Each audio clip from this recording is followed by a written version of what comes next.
Bon, maintenant il faut qu'on traduise des titres de films anglais en français. Pourquoi on garde pas le titre en anglais? Bah parce que les Français ils sont cons, ils parlent pas anglais, ils comprendront jamais. Bah ce serait l'occasion d'apprendre, non? Personne n'a envie d'apprendre. Bon alors, The Hangover, en français ça donne La gueule de bois. C'est nul, on va appeler ça un bad trip. Mais c'est en anglais ça. Ouais, mais ça au moins les Français ils connaissent. Mais d'ailleurs c'est un très gros bad trip, alors on va appeler ça Very Bad Trip. Eh bien pour moi ce sera lendemain de veille. De quoi? Oui non, ça c'est notre correspondant québécois, il a une façon bien à lui de nommer les films, il faut le laisser faire.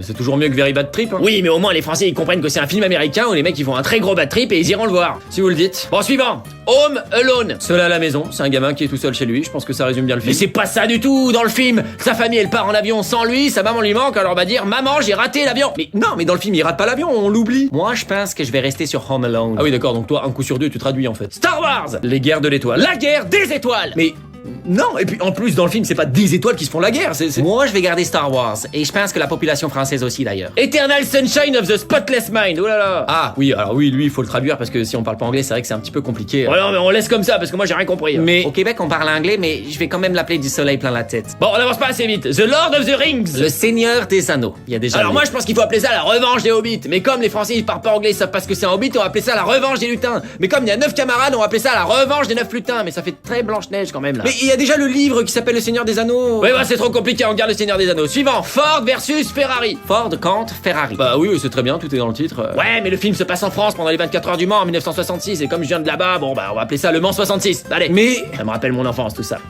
Pulp Fiction. Fiction pulpeuse. On regarde comme ça. Je ne comprends pas la logique. Harry Potter and the Philosopher's Stone. Harry Potter et la pierre philosophale, mais ça va pas être ça, je suis sûr. Ah, c'est le premier. Dans le premier, il va à l'école des sorciers, donc comme dans tous les autres. Harry Potter à l'école des sorciers. Super. Et toi, tu vas garder le titre en anglais ou tu vas faire une traduction littérale en français hyper moche? Non, pour le coup, je suis d'accord avec le vieux. On va dire à l'école des sorciers. Super. On est sûr qu'il est québécois lui au moins ou Oui, non, le personnage est québécois, mais l'acteur sait pas très bien faire l'accent, donc il s'excuse auprès de tous les vrais québécois, il nous a dit. Je suis vraiment désolé. Bon, suivant, Finding Nemo. Trouver Nemo. Le monde de Nemo. Allez là.